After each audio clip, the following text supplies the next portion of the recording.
개요를 살펴보도록 하겠습니다. 성경의 편집자들이 모세의 세 번째 책이라고 명칭을 붙인 책이 레위기입니다. 레위기라는 이 책의 명칭은 이제 성경 레위기 앞에 보면 그렇죠. 목차 앞에 이렇게 딱 요약이 되어 있잖아요. 조금 차이가 있더라도 이해를 하십시오.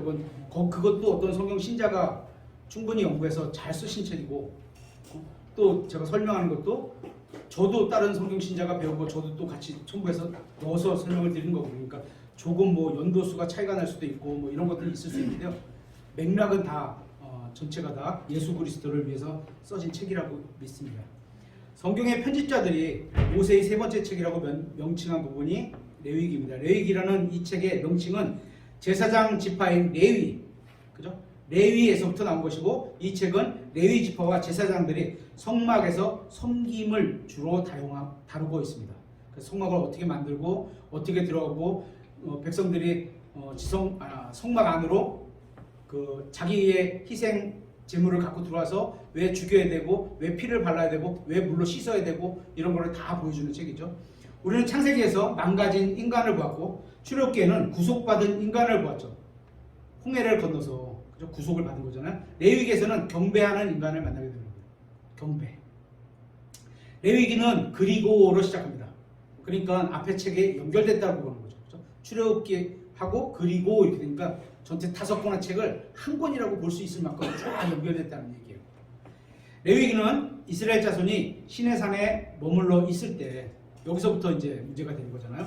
일어났던 일들을 다루고 있고, 하나님께서 성막 안에서 질서 있게 경배하는 방법에 대한 지침을 주고 계십니다.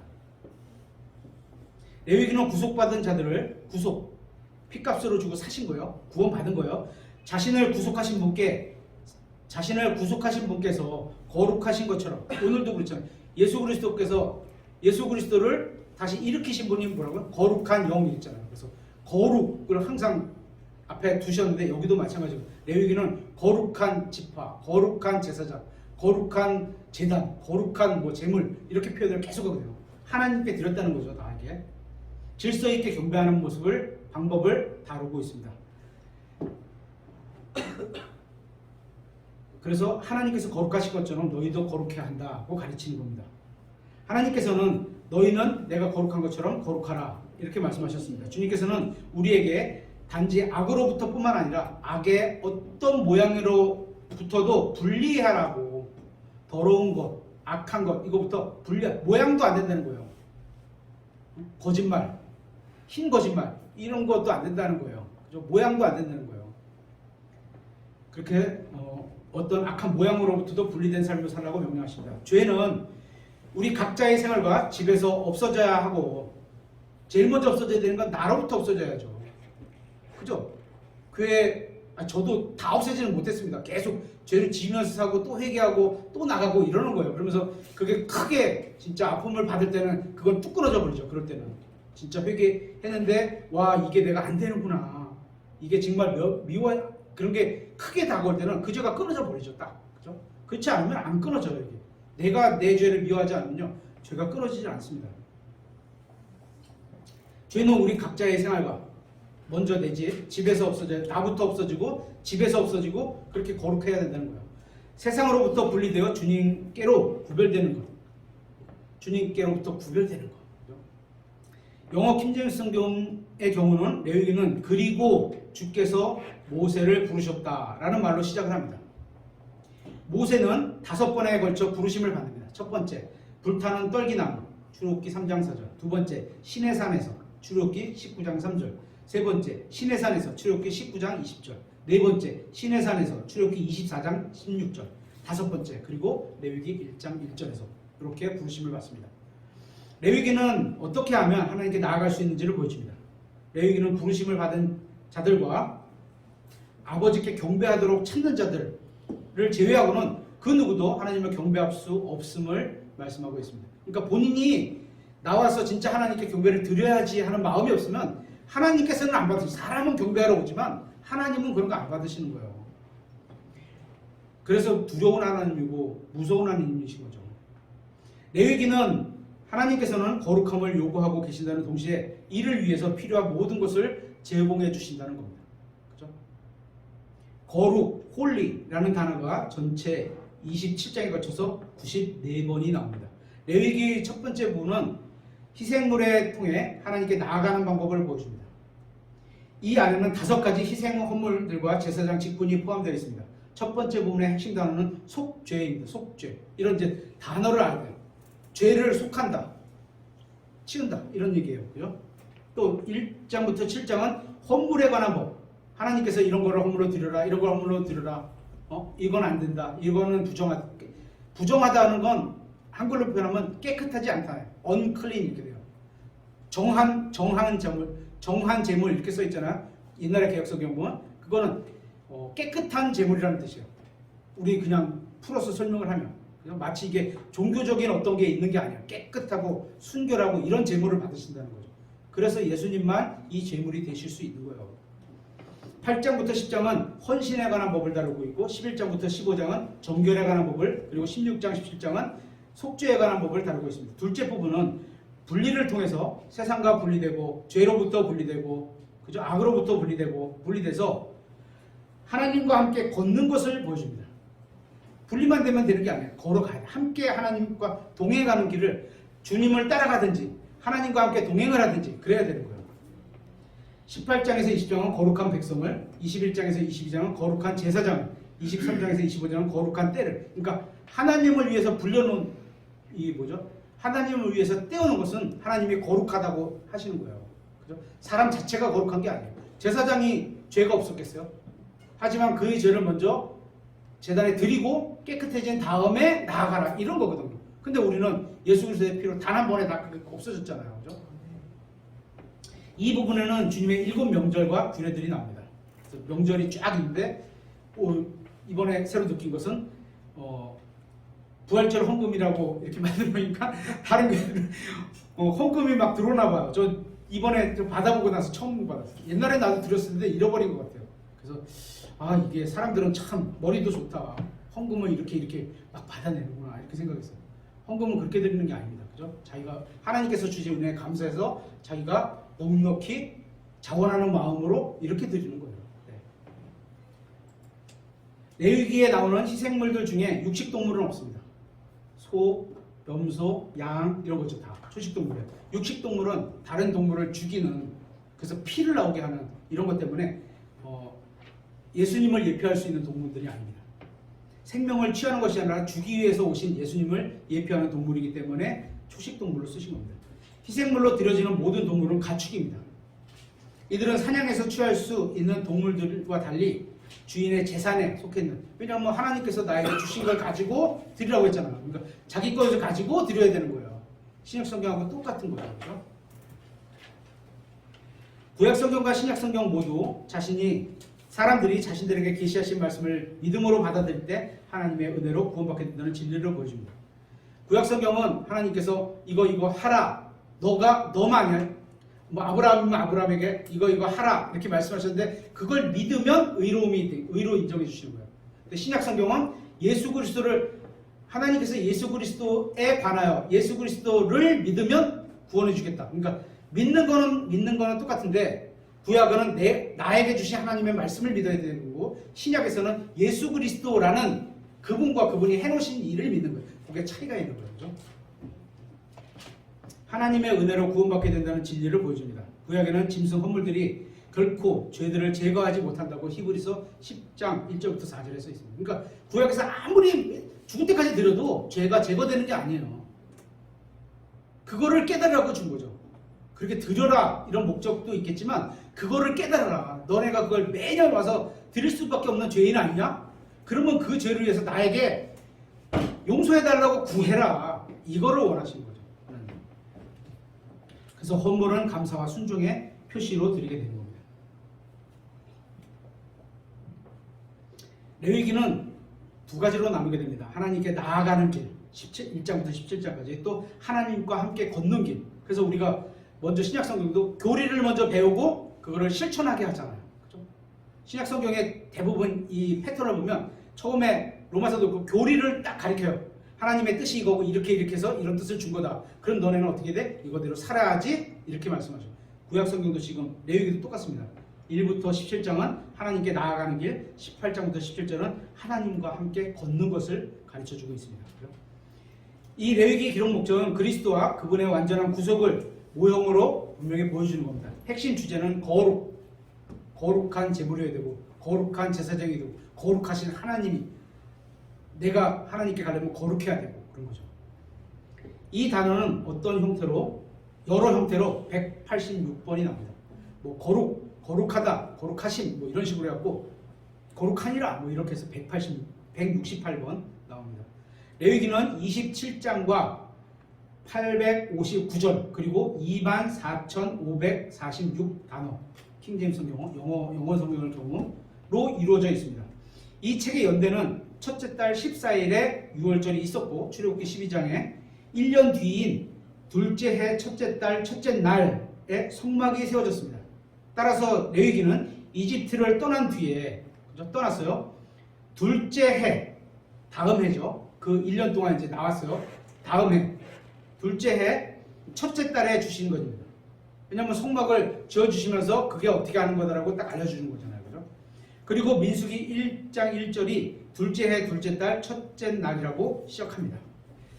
이 책의 목적은 출애굽기 25장 22절에서 거기서 내가 너와 만나고 긍휼의 자리, 하나님과 만날 수 있는 자리는 긍휼의 자리예요.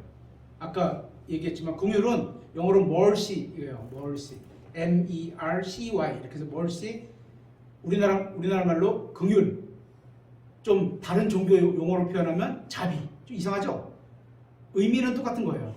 그래서 CC에 보면 주의 자비가 내려와 주의 자비가 내려와 이런 CCM이 있는 게 주의 긍휼이 우리에게 주신다 이런 의미로 받아들이는 거죠. 긍휼의 자리 위에서 곧 증언궤 위에 있는 두 그룹 사이에서 너와 대화를 하되 내가 이스라엘 자손을 위해 네게 명령으로 줄 모든 것에 관하여 대화하리라 하시고 하나님께 대화할 수 있는 사람은 대제사장뿐이었고 거기에 나가서 하나님께서 주신 말씀을 받아갖고 나와서 제사장에게 퍼치고 백성에게 알려줘야 되는 거죠. 셋째는 레위 사람들이 그들의 직무를 적절하게 수행할 수 있도록 지침을 주고자 했습니다. 네 번째 목적은 예언적인 예시들. 그래서 성막에 있는 모든 어떤 재료들, 성막을 만들어 쓰는 모든 재료들, 그 안에 있는 도구들 이런 거 다 예수님을 나타내 주는 겁니다. 그리고 그분께서 성취하시고자 하는 사역을 보여주고 있는 겁니다.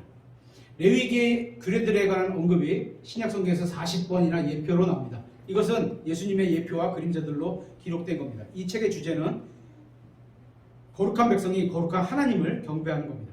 그러니까 우리도 하나님께서 우리에게 거룩하게 하셨으니까 우리도 거룩한 삶을 살아서 거룩한 하나님께 경배를 드리면서 살아라는 거죠. 근데 그 거룩은 하나님께서 우리에게 주신 선물이에요. 그 선물을 합당하게 받으면 거룩하게 살아간다는 거죠. 그죠? 피하고 죄를 피하고 정욕을 피하고 그죠? 믿음으로 이기고 이런 거죠. 핵심 단어는 피입니다. 그래서 피. 84번 나오고 거룩은 87번, 속죄는 47번 나옵니다. 핵심 구절은 12장 2절에 레위기 12장 2절에 이스라엘 자손의 온 회중에게 말하고 그에게 이르라 나 주 너희 하나님이 거룩하니 너희는 거룩할지니라. 이제 각 장의 핵심 내용을 살펴보겠습니다. 1장에서는 번제 헌물이 나옵니다. 이 헌물은 자신의 소유에 따라서 소나 양이나 염소 자신의 것 중에서 가져와야 했습니다. 하나님께서는 더 많이 가진 자에게 더 많은 것을 요구하십니다. 왜 가난한 자에게는 비둘기를 갖고 오라고 하시잖아요. 그죠? 그래서 많이 갖고 많이 받은 사람에게는 더 많은 걸 요구하실 수 있는 거예요. 이 번제 헌물은 헌신을 상징합니다. 이 번제 헌물은 유일한 참 헌물이신 예수 그리스도께서 십자가에서 온전한 번제 헌물로 드려졌음을 보여주는 겁니다. 각 짐승이 다 죽어가지고 그죠? 피를 다 뿌리고 그죠? 그 피를 가지고 안에 바르고 이랬잖아요. 이 규정에 따르면 죄인이 하나님께 나아가서 경배할 수 있는 유일한 길은 그 누군가가 그를 대신해야 하는 겁니다. 제사장, 대제사장. 그게 예수 그리스도의 사역이죠. 이 희생물로 드릴 수 있는 네 가지 가축은 모두 예수님을 예표합니다. 숫소, 죽기까지 순종하는 예수님. 양, 저항하지 않고 십자가에서 죽으신 예수님. 염소, 죄인을 예표하신 예수님. 네 번째, 산 비둘기와 집 비둘기, 애곡과 제 씻음을 나타내는 그런 짐승으로 나타냅니다. 2장에서는 음식 헌물이 나옵니다. 이 헌물은 유일하게 죄와 관련이 없는 헌물로 밀가루, 기름, 푸른 첫 이삭으로 되어 있습니다. 이것은 우리의 노동을 통해서 얻어진 거잖아요. 근데 그거를 감사해서 그걸로 드리게 되는 거죠. 또한 음식 헌물은 그리스도께서 한 알의 미랄이시오. 신약 성경에서 그렇죠. 미랄이 한 알의 미랄이 땅에 떨어졌는데 죽지 않으면 그냥 하나로 남았는데 죽으면 어떻게 돼요? 많은 미랄이 열리는 거랑 똑같은 그런 걸 예표해 주는 겁니다. 이 미랄은 갈보리에서 찢겨지셔서 자신의 백성을 위해 죽으신 생명의 빵, 그 주님을 보여주는 겁니다. 3장은 화평 헌물을 소개하고 있습니다. 이 헌물은 모든 사람에게 공통적인 헌물입니다. 화평, 평안, 피스. 하나님과 원수였던 사람이 같이 그 원수된 관계가 무너지는 것은 화해. 화평은 그 원수된 관계가 무너진 거에서 가까이 지낼 수 있는 게 화평. 이런 거죠. 두 개 다 예수님의 사역이에요. 원수였던 죄인들과 그죠? 하나님과 연결해 주는 게 예수님. 우리가 그 사역을 하는 거죠. 복음을 전해서 하나님께 가고. 또 두 번째, 구원받은 사람이 하나님과 관계가 멀어지고 서먹서먹한 거를 야, 그렇게 살면 되겠어? 아버지 하나님 저를 봐서 같이 좀 잘 지내야죠. 얘도 또 사랑하는 자녀입니다. 이렇게 그런 게 화평. 1장에서 7장 사이에 헌물과 희생물이라는 단어가 91번, 4장 1절은 주님께서 말씀하시니 라고 시작하는데 이 표현은 레위기에서 36번이나 등장합니다. 그러니까 우리가 믿는 건 하나님께서 말씀하신 걸 믿는 거지 말씀하신 것과 비슷한 걸 믿는 게 아니에요.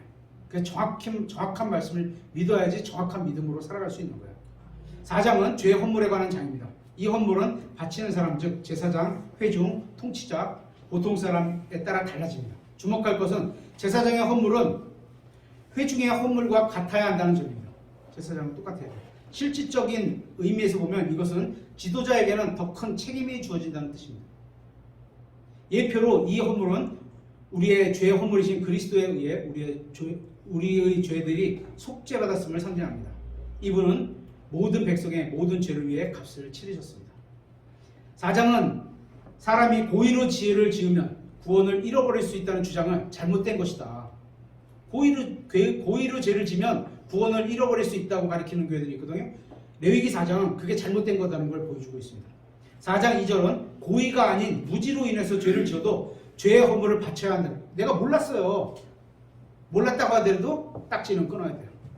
나 그런 규정이 있는지 몰랐어요. 경찰이 오세요 했는데 딱 갔어. 나 그런 규정이 있는지 몰랐어요. 그래도 미안합니다. 규정이 이렇게 있기 때문에 어기셨습니다. 자, 칙 이렇게 내야 되는 거예요. 몰라도 안 되는 거예요. 그래서 무지라고 하더라도 무죄가 아니에요. 그죠? 고의적인 죄는 처벌받지만 실수나 잘못으로 이런 죄는 처벌받지 않는다는 가르침을 레위기 4장에서 거짓이라고 말씀하고 있습니다. 5장은 범법 헌물에 관해서 말씀합니다. 이 장에는 여러 가지 범법의 예가 나옵니다. 법을 범하는 거예요. 이 헌물은 죄인이 어떤 범법을 저질러냐에 따라서 달라집니다. 이에 대한 헌물은 보응과 회복을 상징하고 있습니다. 그리스도께서는 우리의 범법 헌물이십니다. 범법 헌물이신 그리스도를 통해 우리의 다양한 모든 법들을 용서받았습니다. 6장과 7장에서는 헌물에 관한 법을 다루고 있습니다. 헌물을 통해서 하나님께 경배를 드리는데 필요한 것들을 보여준 다음에 헌물을 드리는 구체적인 방법을 보여주시는 겁니다. 이 장은 경배하는 자가 가져야 될 바른 태도가 무엇인지를 가르쳐주고 있습니다. 끝부분에 대해서는 헌신에 관한 법, 관찰에 필요한 몇 가지 원칙을 반복해서 강조하고 있습니다. 첫 번째, 기름과 피는 먹어서는 안 된다. 두 번째, 각 사람은 자기 손으로 직접 주님의 몫을 가지고 주님 앞에 나와요. 그래서 가장 좋은 거 첫 번째 받았을 때 띄워놓으라고 하잖아요. 그죠? 띄워놓고 가져와라 이거예요. 다 쓰고 나서 월급 받았는데 다 쓰고 나서 보니까 10만 원밖에 안 남았네. 그것도 내가 용돈 써야 되니까 5만 원만 떼서 드리니까 이거 하지 말는 거야. 하나님은 우리가 믿는 하나님은요 그런 죄송해요. 이거 허당한지 모르겠는데 찌질한 분이 아니에요. 안 받아도 돼요. 없어도 사세요. 그죠? 그거 없이도 전 재산을 드리는 하는 사람도 많아요. 그렇게 하지 마세요. 제일 좋은 거 첫 번째 떼어놓고 항상 떼어놓고 월급 만약에 갖다가 써야 될 리스트가 쭉 있다면 제일 위에다 헌금 딱 이렇게 써놔야 된다는 거예요. 다른 사람이 자신을 대신해서 하나님과 교제하도록 해서는 안 돼요. 아빠가 목사님이니까 내 죄를 가서 대신 가. 안 된다는 거예요. 각자가 다 하나님 앞에 가서 자기 죄를 자기가 해야 되는 거 하나님 앞에. 그래서 각자 구원이 이루어지는 거죠. 하나님께서는 사람에게 직접적으로 또 개인적으로 오십니다. 이처럼 하나님의 교제는 일반적으로 감상적인 차원을 넘어서는 겁니다. 헌물 중 제사장의 몫이 되는 것들이 있습니다. 이것들은 죄 헌물의 고기 부분, 죄 헌물 중에 고기 부분은 제사장이 먹게 돼요. 제사장은 따로 땅도 안 주고 상속제장도 안 줬잖아요.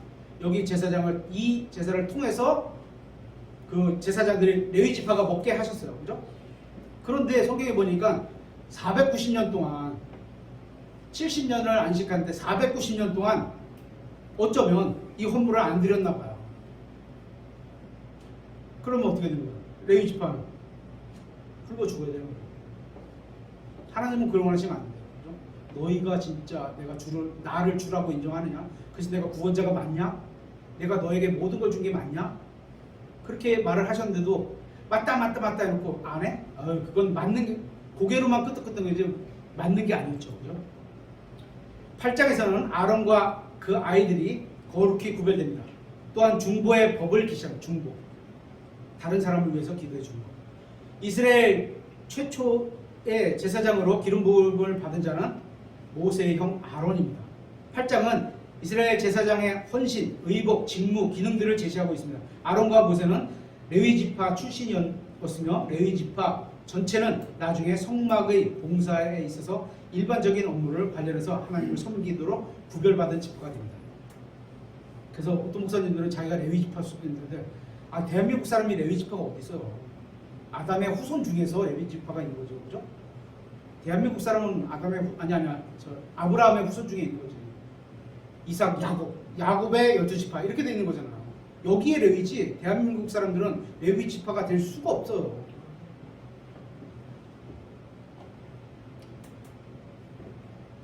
또 하나님께서 헌물들을 제정하셨고 이 규정을 지키는 것을 사람에게 요구하셨지만 사람은 여전히 하나님과 직접적인 교제를 할 수는 없었습니다. 왜? 죄인이 하나님 앞에 나가면 어떻게 해요? 사라져요. 그래서 하나님께서 모세를 보일 때 바위 틈에다 딱 모세를 숨기시고 싹 지나가셨잖아요. 그럴 수밖에 없는 거예요. 모세가 죽으면 안 되니까. 그죠? 그래서 직접 나가는 건 안 되는 거예요. 그래서 제사장을 통해서 그 제물을 드리기 전에 자기가 먼저 거룩해져야 돼. 왜냐면 죄가 없어야 돼. 없는 게 하나님이 없는 거로 인정해 주시는 거지 안 줬다는 얘기가 아니에요. 그죠? 구약 시대의 경륜에 있어서 가장 중요한 역할을 담당했던 셈입니다. 제사장은. 이것은 신약에도 동일합니다. 사람은 여전히 하나님께 직접 나아갈 수 없기 때문에 구약 시대와 다른 점이 있습니다. 우리의 중보자이신 아들 하나님께서는 더 이상 지상의 제사장이 아니라는 겁니다. 하늘의 제사장, 대제사장으로 계신 거죠. 이제는 하나님과 인간 사이에 단 한 분의 중보자만 계십니다. 누구? 예수 그리스도. 지금 하나님 아버지의 오른편에서 중보자와 제사장으로서 사역을 지금 하고 계신 겁니다. 9장에는 아론이 바친 헌물에 관한 내용이 나옵니다. 아론은 먼저 자신을 위해 죄 헌물과 번제 헌물을 바쳐야 했습니다. 자기가 더러운데 어떻게? 아까 오전에도 예수님께서 죄가 없으셨으니까 자신의 권능으로 일어날 수 있는 거죠. 만약에 죄가 하나라도 있었으면요 지옥에서 못 나와요. 사망이 하나님이라도 예를 들어서 하나님은 죄가 없으시니까 그럴 리가 없지만 하나님이라도 만약에 죄가 있었다 그럼 들어가서 못 나와요. 이런 관점으로 보면 신약 성경에 많은 것들이 이해가 갈 수 있는 거예요. 그죠? 예를 들어서 예수님 개혁 성경에 보면 까닭없이라는 단어가 없는 경우가 있어요. 뭐야? 화를 내. 화를 내면 지옥에 간다 이렇게 돼 있단 말이에요. 화를 내면 죄가 된다고 써 있어요. 개혁 성경은. 근데 예수님이 화 내셨어요? 안 내셨어요? 내셨어요. 그럼 죄가 되잖아요. 근데 저희가 믿는 성경은 까닭 없이 화를 내면 이렇게 돼 있어요. 예수님은 까닭이 있으셨던 거예요. 그렇게 하나님이 원하시지 않는다는 까닭이 있으셨기 때문에 화를 내셨지만 아주 건전한 거룩한 화를 내셨지만 화를 내도 죄가 안 되신 거죠. 사람하고는 완전히 다르신 거예요. 죄 헌물과 번제 헌물을 바쳐야만 했습니다. 그러나 하나님과 자신과의 관계가 올바로 되기 전까지는 백성과 하나님 사이의 중보의 역할을 할 수 없었습니다. 10장에서는 인간 스스로 만드는 종교가 등장합니다. 아론의 두 아들 나답과 아비후는 유명하죠. 이상한 불을 들였습니다. 하나님께서는 딱 불을 주셨는데 이거 꺼트리면 안 돼. 니네 직무야. 이거 꺼지면 또 하나님으로부터 받아야 돼. 이랬는데 딱 꺼지니까 성냥불로 딱 켜놔. 안 된다는 거예요. 하나님이 원하시는 거는 그만큼 말씀에 권위가 있고 그 말씀을 자기 마음대로 해석하면 안 된다는 거예요. 그죠? 그게 다른 불이에요. 다른 불. 이상한 불. 이들은 하나님으로부터 나온 불 불에 즉시 소멸되었습니다. 왜냐하면 엄중하게 다루실 수밖에 없기 때문에 그런 거예요. 특히 백성과 하나님을 섬기는 제사장이었는데 이상한 걸 갖고 오면 안 되는 거죠. 그죠? 이 백성들은 이상한 불로 드리게 되는 건데 큰일 나는 거죠.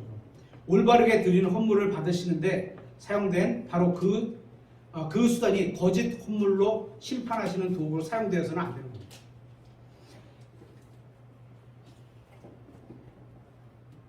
아론과 그의 아들은 제단 위에 놓은 불에 관해 지시를 받았습니다. 이 불은 지속되어 꺼지면 안 됐습니다. 그렇죠? 아론은 바로 이 불에서 수출취해 향로에 놓아야 했습니다. 그러고 나서 이 향로를 들고 휘장 안으로 들어가 불 위에 곱게 간 향기로운 향을 뿌려야 했습니다. 이 향로에 불을 붙이는 데에는 그 어떤 다른 불이 사용돼서는 안 되는 겁니다.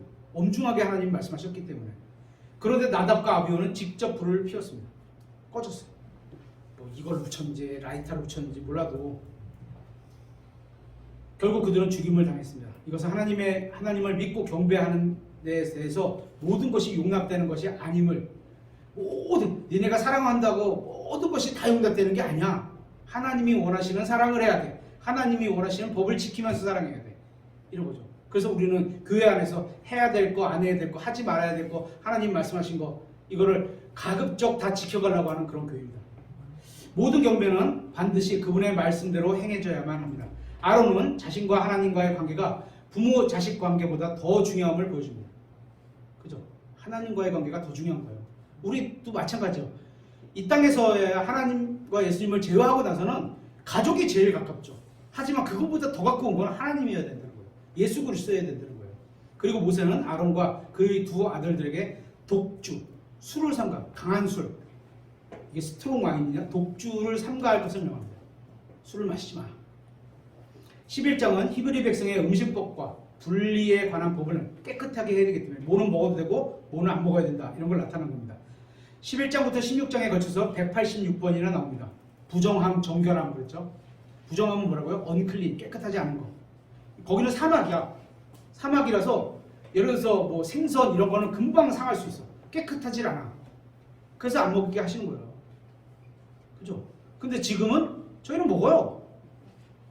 여기 그 레위기에서 줬다는 안 먹어야 된다. 돼지고기 안 드시는 분이 계세요? 다 먹잖아요. 돼지고기 이 사람들은 안 먹어요. 지금도. 우리 먹잖아.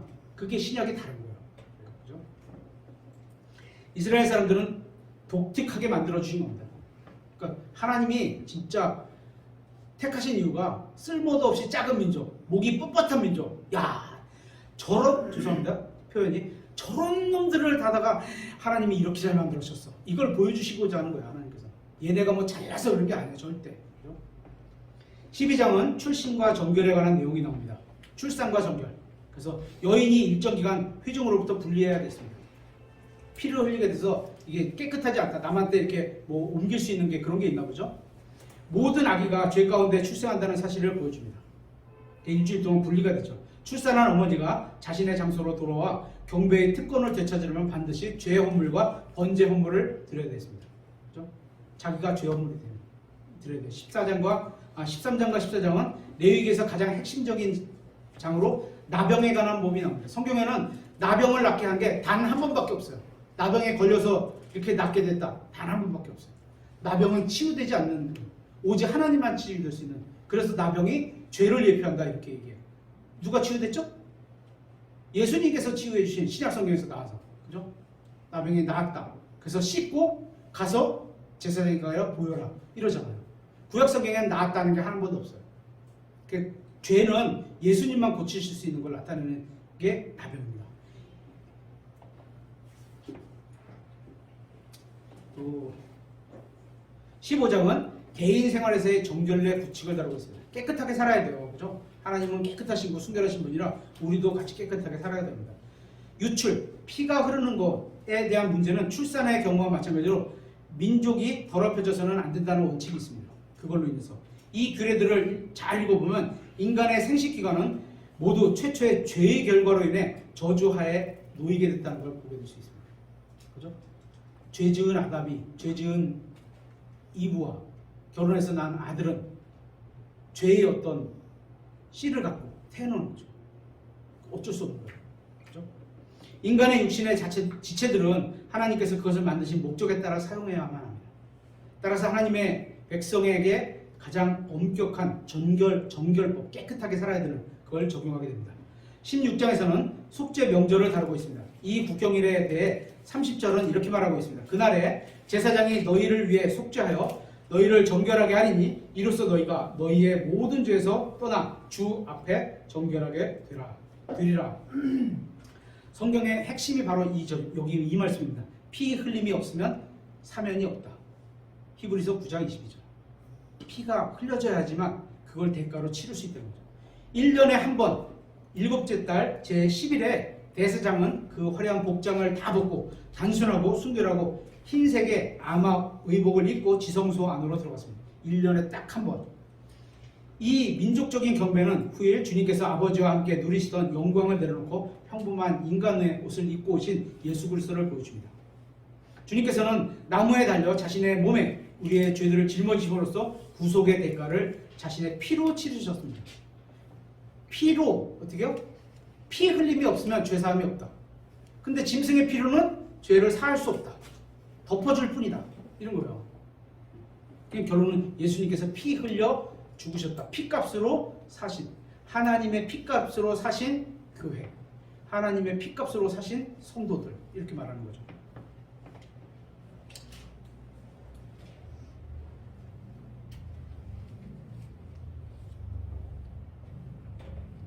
(17장부터 27장까지) 거룩과 거룩함이란 단어가 101번이나 나옵니다. 계속 거룩하라 거룩하라 거룩하라 이거예요.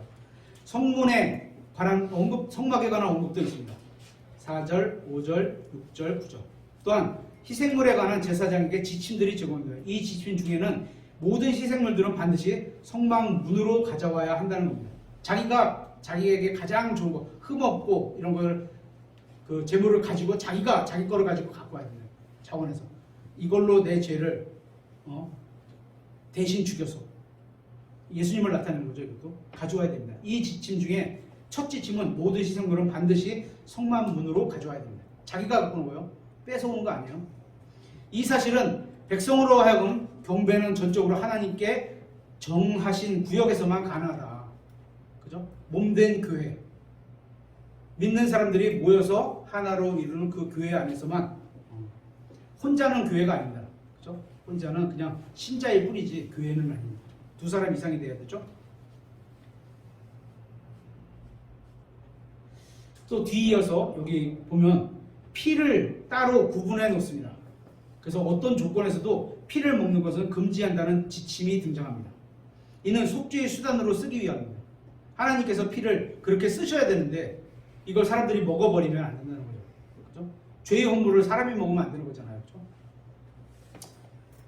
레위기 17장 11절은 이는 육체의 생명이 피에 있기 때문이라 내가 이 피를 너희에게 주어 제단 위에 뿌려 너희 혼을 위해 속죄하게 하였나니 피가 혼을 위해 속죄하느니라.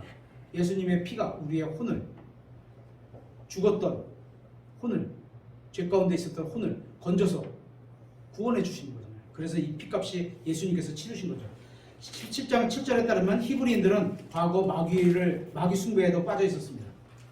성경은 이들이 그 짓을 또다시 하려고 할 것임을 보여주고 있습니다. 에스겔서 20장, 여호수아서 24장에. 항상 우리도 하나님을 향해 갔지만 세상 것이 이렇게 껴들면 단호히 거절해야 되는 거예요. 그렇지 않으면 우리도 이 사람들을 욕할 게 없어요. 우리도 빠져들 수 있어요. 그런 거 괜찮아. 요 정도인데 괜찮아. 안 돼요. 안 돼요. 18장에서 20장에는 하나님의 백성이 악한 습성과 행실을 지닌 자들에게 둘러싸이게 되면 위험할 수 있음을 보여주는 지침이 나옵니다. 하나님의 자녀들은 그와 같은 실행과 가증스러운 짓에서 더럽혀져서는 안 됩니다. 악한 행실로 심히 부패한 자들에 대해 하나님께서는 그러한 자들을 심판하실 것이라 권고하고 있습니다. 우리에게 거룩하라고 명령하신 이유는 주님께서 거룩하신 분이기 때문입니다. 이것이 가장 핵심적인 이유입니다. 하나님께서 창조하시고 다스리는 백성은 하나님을 대표해야 하고, 그죠? 이 땅에서 우리를 보고 예수 그리스도를 봐야 되는데 정말로 우리가 그렇게 살아가고 있냐는 거죠. 그죠? 또 하나님을 대표하고 하나님에 관한 진리를 다른 백성에게 제시해야 된다. 복음을 전해야 된다는 얘기예요. 그죠? 그래서 택하셨다는 겁니다. 이 임무를 실패하면, 안 하면 하나님의 이름이 모독받게 됩니다.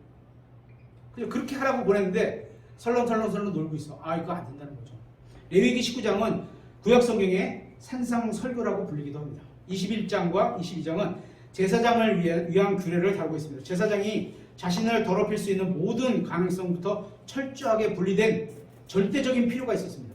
한 가지라도 죄가 들어가면 안 되기 때문에 그 안에. 그죠? 흠이 하나라도 있으면 제사장 직무를 수행할 수 없었습니다. 하나님께 나아가기 위해서는 완벽해야 합니다. 제사장의 경우에는 항상 외적인 상징을 통해 이러한 사실을 보여주고자 합니다. 제사장은 흠과 더러움이 없어야 하면 물론 그가 바치는 모든 것이 결함이 없어. 하나님께 드리는데 염소를 드리래. 내 염소를 드리는데 근데 다리가 찔뚝거리는 염소가 있어. 에이, 그거 드리자. 안 된다는 거예요. 이런 거. 그죠? 그런 부정한 자나 언약에 속하지 않은 타국인에게도 친절을 베풀어서는 안 됩니다. 제사장은 그랬어요. 그죠? 그럼 만약에 이게 우리에게 국보를 적용한다면 이렇게 하면 안 되는 겁니다. 제사장, 우리가, 그죠? 신약교 우리가 타국인에게 믿지 않는 사람이 왔어. 친절하게 베풀어서는 안 돼? 그러니까 구약하고 신약하고는 달라요. 그걸 똑같이 이걸 적용하면 어긋나게 됩니다. 그러면 우리 교회에 믿지 않는 사람이 오면 친절하게 되는, 나가세요! 막 이렇게 된다는데 전혀 아니잖아요. 그죠? 이웃을 사랑하는 거하고는 완전히 다른 거죠. 제사장은 안 됐던 거예요. 그게. 이러한 모든 것은 이스라엘 백성의 가장 중요한 존재의 목적이 하나님에 관한 진리를 나타내기 위한 것입니다. 절대로 잊지 않도록 하기 위함입니다.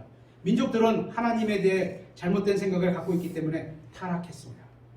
23장은 6월절 명절을 보여줍니다. 오늘날의 3, 4월에 해당되는 첫째 달 14일에 열리는 이 명절은 십자가를 보여줍니다. 이어서 무교절이 나옵니다. 무교절에 먹는 누룩 없는 빵에 누룩이 부풀게 하는 누룩이 없어. 신약교회에는요, 신약 성경에는 누룩이라는 단어가 많이 나오잖아요. 이건 죄와 불법을 예표하는 단어예요. 그래서 어디 보면 이 누룩을 되게, 빵에다 누룩을 넣으면 커지잖아요. 이걸 되게 좋게 보는데 절대 하나님은 그렇게 보시지 않아요. 누룩은 죄와 불법을 예표하는 거기 때문에 그게 커지는 건 이상한 거예요. 제가 여기다가 예를 들어서 1년짜리 뭐를 하나 심었는데 씨를 얘가 쭉 자라다니 나무가 돼버렸어? 이상한 거예요. 그거는. 1년짜리는 1년짜리만 살고 죽어야 되는 거거든요. 그게 나무가 됐어? 결코 이상한 거죠. 누룩이 들어가고 이어서 초실절부터 50일째 되는 오순절이 나옵니다. 이 명절은 성령님의 강림을 보여줍니다. 그래서 50일 되는 날 오순절 우리가 신약교회 사도행전에서 나타나죠. 이 명절은 성령님의 강림을 예표합니다. 누룩이 들어가는 이유는 여기 때는 누룩을 잠깐 먹을 수 있는데 구원받은 자 안에도 여전히 부패한 삶이 있다. 우리가 그렇잖아요. 우리가 구원받았는데 죄 안 지세요? 다 지죠. 하지만 죄 짓고 또 용서받고 그거 하지 말아야지 다짐하고 또 며칠 살다가 또 짓고 또 하나님께 나가서 용서받고 또 짓고 이렇게 가잖아요. 그죠? 그래서 누룩 없는 빵을 먹을 수 있는 기간이 있었는데 그게 우리가 지금 구원받은 사람이 여전히 우리도 아직 육신 안에 죄가 남아있구나. 이거를 예표해서 그렇다고 이게 있다고 죄를 마음대로 져라? 절대 그런 건 아닙니다. 이 명절은 또한 하나됨을 예표합니다. 빵 한 덩어리로 사용하는 것을 보여줍니다. 초실절부터 오순절까지의 50일과 부활로부터 사도행전 2장의 오순절까지의 50일이 일치하고 있습니다. 두 개 다 똑같죠. 그렇죠? 오순절 후에 3개월간은 그 어떤 명절도 없습니다. 오순절까지의 모든 명절은 과거의 시간을 보여주면서 일곱째 달에 가서 있을 세 개의 명절을 앞으로 있게 될 사건을 대표하게 됩니다. 이제 앞으로 장막절에 예수님께서 오시는 그런 날이라고 보고 이런 초실절 이런 것들이 다 예수님을 예표하는 날이죠. 1년에 우리나라도 추석과 설 이렇게 두 번 명절이 갖고 있잖아. 유대인도 똑같아요. 세 개가 하나는 이렇게 묶여 있어요. 기간이. 이 뒤에도 세 개가 하나는 묶여 있고 이렇게 해서 1년에 두 번은 올라가야 돼요. 올라가서 지내고 와야 돼요. 후반부의 첫 명절은 나팔절.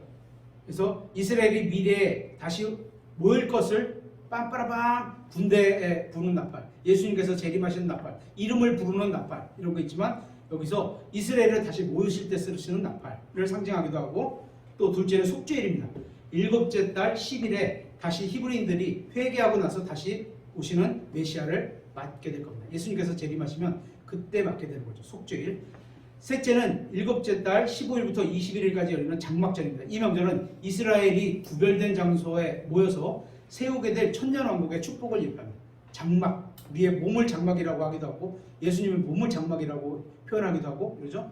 천년왕국이 돼서야 비로소 이 명절은 진정한 기념일이 될 겁니다. 지금은 안 지켜지고 있죠. 24장에는 등장기름과 보여주는 빵에 관한 지침이 나옵니다. 백성들은 자신이 수확한 소출이 하나님의 축복임을 기억해야만 합니다. 등잔 기름과 보여주는 빵은 아까 우리 쇼브레드 이거 쇼브레드 이렇게 되는데 보여주는 빵 쇼보다 브레드 빵 이렇게 됩니다. 그러니까 우리는 영어 성경을 그냥 그대로 보여주는 빵 이렇게 번역을 한 거거든요. 그러니까 딱 이해가 되죠. 보여주는 빵이구나. 그 어디 있죠? 보여주는 빵에 관한 지침이 나옵니다. 백성들은 자신이 수확한 소출이 하나님의 축복임을 기억해야만 합니다. 하나님께서 은혜 베풀어 주셔서 햇빛도 주시고 적절한 비도 주시고 이렇게 바람도 주시고 뭐 뜨거울 때 구름으로 가리기도 하셔서 이렇게 해서 잘 자라게 하셨습니다. 그죠? 그래서 그 첫 번째 수확한 걸 드리게 되는 거죠. 기름 등잔 기름과 보여주는 빵은 백성이 빛을 전달하는 책임을 져야 한다. 왜냐면 등잔을 딱 켜놓으면 아내가 화나잖아요. 그 맞은편에 뭐가 있어요? 네? 보여주는 등잔 기름대 맞은편에 빵. 네. 그러니까 예수 그리스도를 예표하는 그 빵이 있는 거잖아요. 그죠? 책임을 져야 합니다. 하나님과의 교제의 특권을 누리게 됨을 보여줍니다. 이제 거의 다 됐습니다. 빨리 가겠습니다. 모독에 관한 법은 모독. 그 어떤 이유로든지 신성한 통치 영역에 거주하게 될 경우 하나님의 법에 반드시 따라야 함을 보여주며 모독. 여호와를 왕으로 보시는 백성에게는 그분의 이름을 헛되이 취하지 말아야 할 가장 무도하고 중한 죄라고 해당했습니다. 그래서 함부로 하나님의 이름을 부르지 않는다고 표현하잖아요. 그죠? 그래서 뭐라? WH 이게 네 글자를 쓰잖아요. 제가 지금 단어를 잃어버렸는데 그 네 글 여호와라고 이렇게 말을 하지 않고 그냥 쓰는 거예요. 이게 하나님 대문자로 다 이렇게. 그죠? 그래서 아무 때나 오 마이 갓 이거 쓰면 안 되는 거예요. 그죠? 오 하나님인데 오 하나님은 감사와 경배와 이런 거 할 때 오 마이 갓 이렇게 되었고 하나님 감사합니다 이럴 때 쓰는 거지. 깜짝 놀랄 때 이 어디 뭐 그런 것 때 쓰는 게 아니에요. 이건 하나님을 어떻게 보면 비꼬는 거예요. 25장은 안식년과 희년을 다닙니다. 7년마다 안식년을 지켜서 안식일을 지키면 이 1년 7년마다 한 번씩 있는 안식년도 지켜야 돼요. 1년 동안 쉬어야 되는 거예요. 그죠? 안식년을 지켜서 땅에 씨를 뿌리기를 멈추고 땅에 안식을 주어야 합니다. 근데 이분들이 7년마다 한 번씩 1년 동안 쉬나요? 안 쉬어요. 안식일을 지킨다고 해서 7년에 이거 한 번씩 쉬나? 안 쉬어요. 저는 한 번도 못 봤어요. 그럼 뭐 일하지도 말고 쉬어야 되는데 어떻게 살아 그 사람들은. 50년째 되는 희년으로 이때는 각 가족의 유업을 되찾게 되고 50년이 되면 돈 주고 샀던 노예를 풀어줘야 돼요. 그죠? 50년 기간 동안만 인정하는 거예요. 그래서 그 당시 어떤 다른 책을 보면 이게 기간이 얼마 50년 동안 안 되고 희년이 되는 애는 정해져 있잖아요. 그래서 얼마 안 남으면 그 값을 조금만 쳐주고 뭐 이렇게 사고 막 이렇게 되나 봐요. 노예로 있던 삶을 풀어주게 됩니다. 이로써 하나님께서 땅의 진정한 주인이다. 이 땅은 내 땅이다. 근데 자기네들이 이렇게 땅에다가 표지병을 딱 박았고 이거 내 땅 이렇게 얘기하잖아요. 하나님이 주인이신데 주인은 허락도 안 했는데 너네 가져라 이렇게. 이상한 거죠. 근데 나중에 이제 멀리 갔던 그 아들이 오셔서 통치하실 거예요. 따라서 그 어떤 인간도 땅을 절대로 자기 소유로 생각해서는 안 된다. 여기서는 제도상에 우리가 뭐 집을 사거나 이러면 땅이 붙어 있잖아요. 그래서 같이 사게 되는 거지. 이게 뭐 진짜 마음속으로 봤을 때는 하나님은 모든 게 하나님의 것이지만 땅은 하나님 거다라고 이렇게 딱 정해놓으신 거거든요. 그렇다고 아파트 사지 말라 이런 얘기는 아닙니다. 그죠? 네. 사실 인간이 요구할 수 있는 유일한 것은 그의 노동의 대가. 열심히 일해서 버는 거. 땅에서 생산해낸 결과물, 요것뿐이지 결코 땅 자체가 될 수 있는 건 아닙니다. 이 법은 다시 오시는 메시아에 관한 규정을 담고도 있습니다. 26장에는 이스라엘 민족의 과거와 미래가 놀랍도록 잘 요약되어 있습니다. 이 민족의 탄생 1, 2, 3, 13절, 부흥 3절, 13절, 몰락 14절부터 39절, 그리고 회복 40절부터 45절. 모든 역사와 마찬가지로 이 민족의 역사도 시작했던 그곳에서 다시 끝나게 됩니다. 보통 회귀 본능이라고 그러잖아요. 어른 되면 나 태어났던 장소로 거기 가서 살고 싶어진다고 그러시더라고요. 이 장에는 후일에 있을 예언적인 내용이 요약되어 있습니다. 이스라엘이 순종하면 크게 복을 받을 것이고 불순종하면 크게 멸망을 합니다. 그래서 이걸 팔복하면서 설교를 쫙 하시잖아요. 문제는 팔복이 아니고 복 반대가 뭐죠? 팔화가 훨씬 팔화가 아니에요. 절수로 보면 복은 10절이고 화는 20절이 넘어요. 25절이나 돼요. 그럼 2배 반이 화가 있는 거예요. 그 앞에 있는 팔복만 갖고 팔복 받아라 아니고 딱 그 두 개의 경계가 뭐냐? 하나님의 말씀에 순종하느냐 안 하느냐. 딱 그거 두 개예요.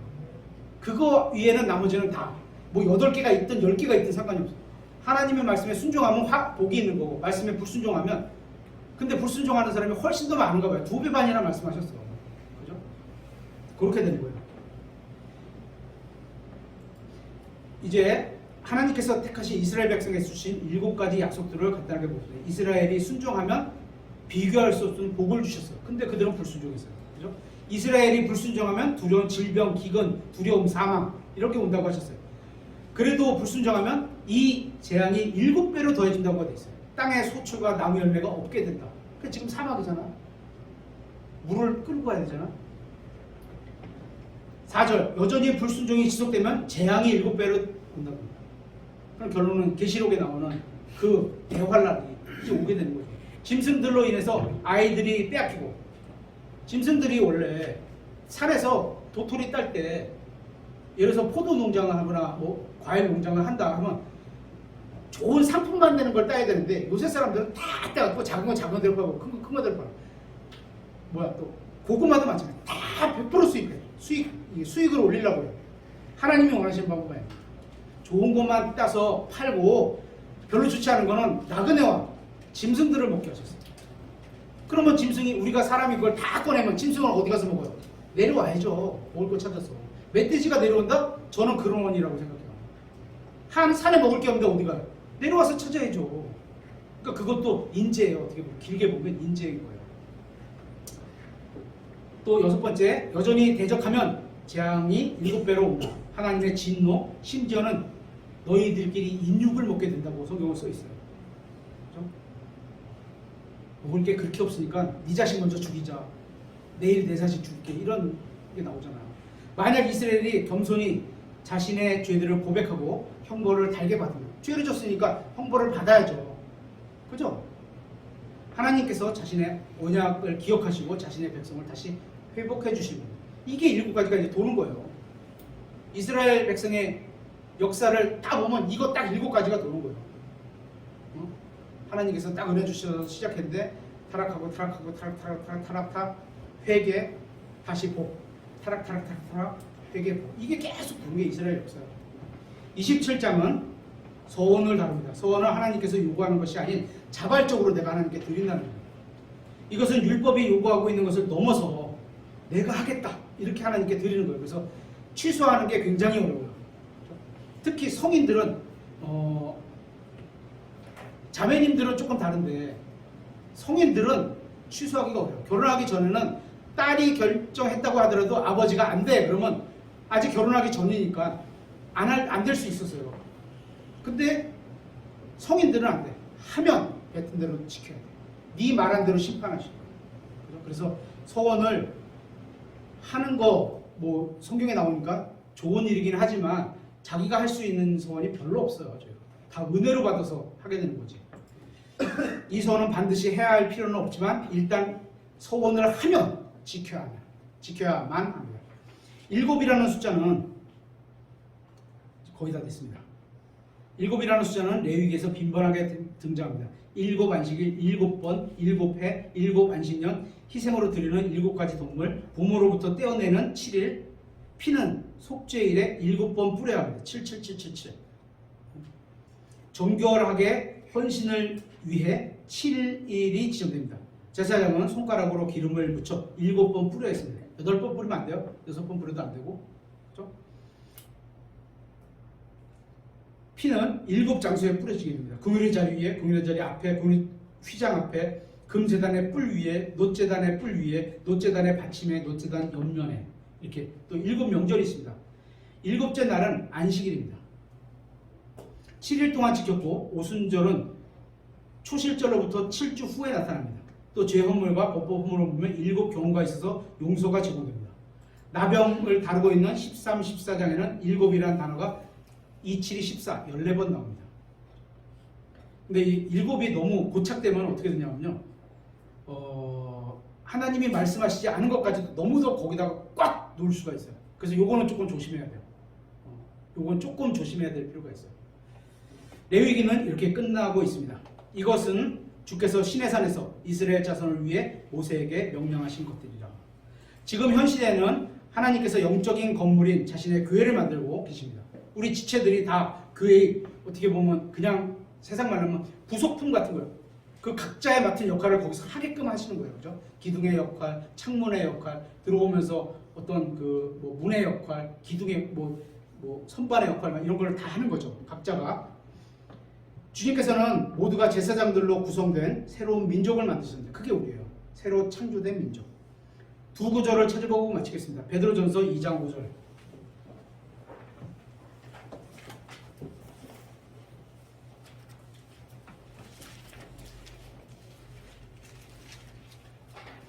너희도 살아있는 돌들로서 영적 집으로 건축되고, 물리적인 집은 아니지만 물리적인 집과 비슷하게 건축이 돼가는 거예요. 그죠? 예수 그리스도로 말미암아 하나님께서 받으실 만한 영적 희생물을 드리는 거예요. 먼저 마음부터 드리는 거예요. 그죠? 마음에 없는데 물건만 갖다 놓겠다. 하나님은 재정을 보는 사람이나 재정과 관련되어 있는 어떤 사람들은 좋아할지 모르지만 하나님께는 유익이 없어요. 왜냐하면 자신이 드리면서 굳이 하나님이 원하시지 않는 걸 막 드리면서까지 하나님이 기뻐하시지 않는데 그럴 필요는 없는 거거든요. 그죠? 영적 희생물을 드리는 거룩한 제사장이 되었다. 누가? 우리가. 또 한 절 더. 2장 9절. 그러나 너희는 선정된 세대요. 예수 그리스도 안에서 저희가 선정된 세대입니다. 왕가의 제사장이요. 아버지가 왕이신, 그리스도가 왕이신 그 하나님의 왕국, 하나님의 나라에서 우리가 제사장입니다. 또 거룩한 제사장은 하나님을 섬기기 위해서 주시는 직분이죠. 거룩한 민족이요. 또 거룩이 나왔어요. 어떻게 살아가라고? 죄 없이 깨끗하게 순결하게 살아가라고. 이게 누구야? 우리예요. 여러분 저. 특별 소유 백성이니 하나님께서 특별히 이스라엘 백성은 요거보다는 조금 떨어지는 것 같아요. 특별 소유는 아니에요. 그죠? 또 이것은 너희를 어둠에서 불러내요. 우리가 옛날에 어둠의 자식이었어요. 마귀의 자식이었고 죄의 자식이었고 이랬어요. 그죠?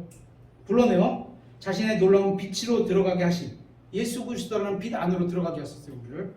분에 대한 찬양을 너희가 전하게 하려 합니다. 예수 그리스도를 찬양하게 하는 게 우리가 일이에요. 그걸 전하라는 거예요. 또. 그죠? 자, 이제 레위기 계열을 마치도록 하겠습니다.